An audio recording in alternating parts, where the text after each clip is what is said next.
Continued bullishness for corn and soybeans this week.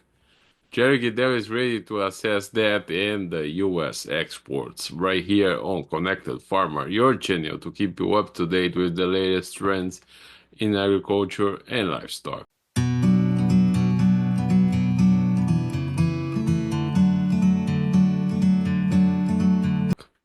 So, Jerry, corn and soybeans ended the week higher than the previous week that had a significant rally. So, what's behind that, the continued bullishness? Well, I think that the dramatic changes that occurred last Friday from the USDA's production reports, where they took down over 3 point, I think it was 8 bushels an acre on average here in the U.S., down to 179 from 183.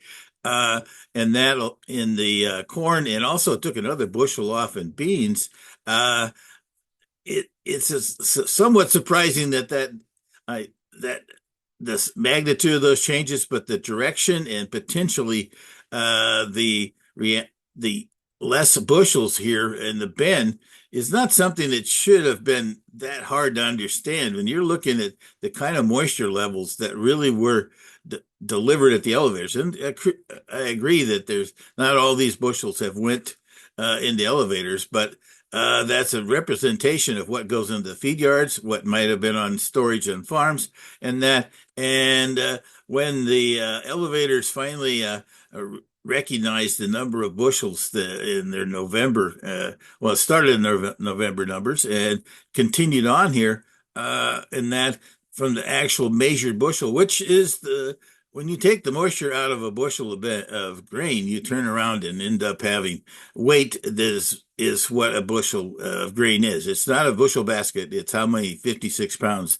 and 60 pounds are in that elevator. And that I think finally shook the market here. And it had a little pullback on Tuesday and then it slipped on beans pretty dramatically there on Thursday, primarily because of the exports that were reported at only 20 million on soybeans. We've been running 40, 50 higher, seasonally, and this is after the holiday situation here. So that caught their interest and caught some reactions here. But then weather situations in South America and other things bounced that market back uh, on Friday. And to some extent, I think it really get back to the reality uh, that the upcoming activity here around the world on exports is going to be quite important going forward. There's been lots of idea. There's going to be some announcements from the new administration here about putting on some export tariffs.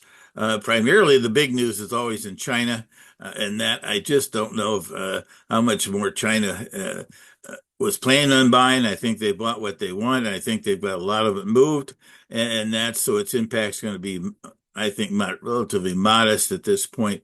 And the same thing on corn.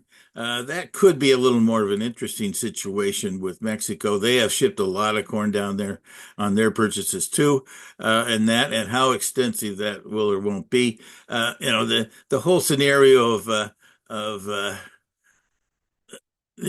U.S. administration's getting excited about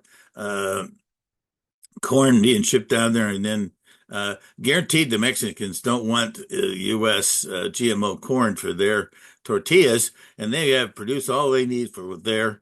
And so, and we even actually sometimes ship them down some non-GMO that's made out here in the U.S. at various places. But in reality, right now, the markets are, I think, come to the realization that we got to see what actually is going to occur here. In the U.S. and what announcements actually come out before making dramatic changes in prices right now. But there's lots of caution going forward as to know what the unknowns might be there in U.S. Overseas demand. Yeah, but the recent exports they were stronger than expected, right? Oh, yes, they have been continuing at a very, very good pace. Sales, shipments have been pretty solid. Corn, we've been pushing out beans as we traditionally do this time of year versus corn. Now that the beans are slowing down and that on shipments and sales, and that then the corn's going to pick up and that on shipments. Right now, interestingly enough, looking at the soybean sales at this point through this last Thursday's update, we're still 45, 50 million ahead of the pace to reach the USDA's 1.825 billion bushel projection.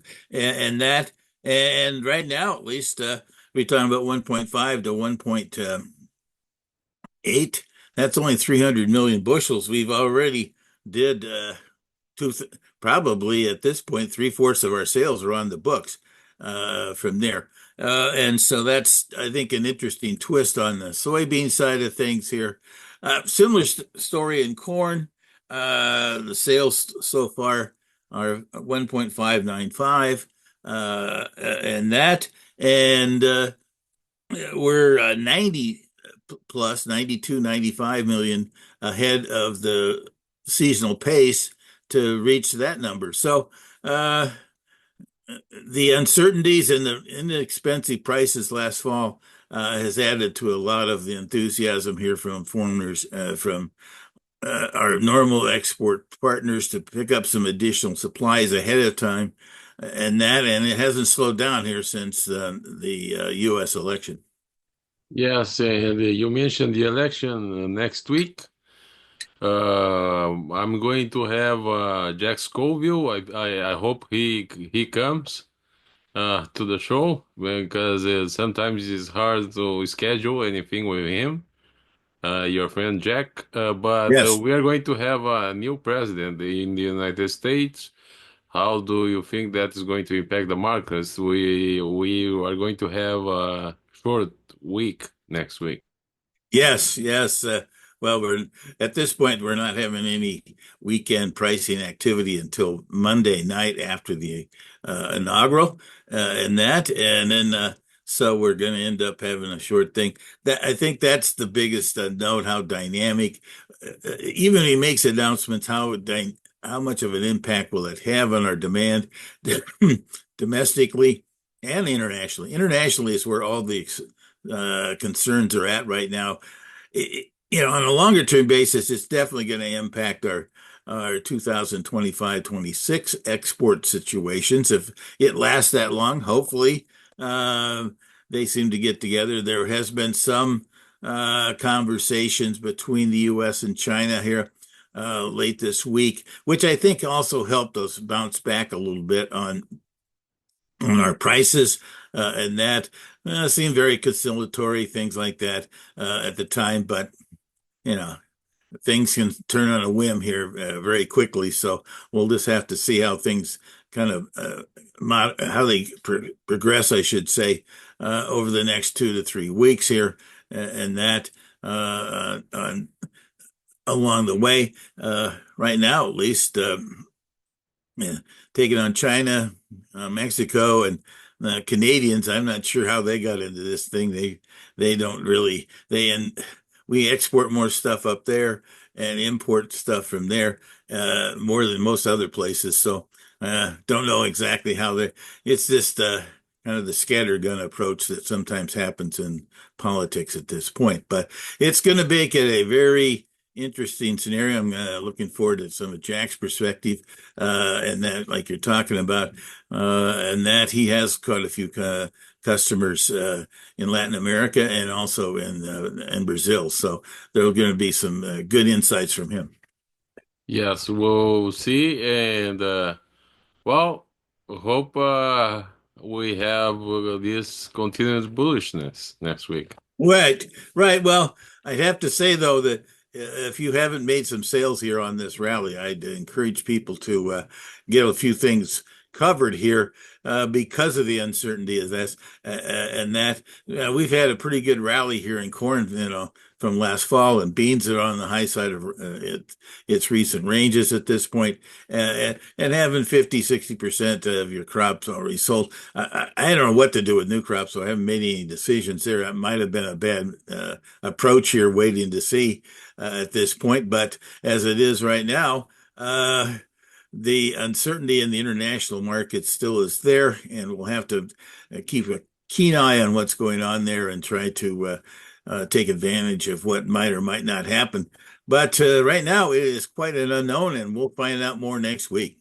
Thank you very much. Take care.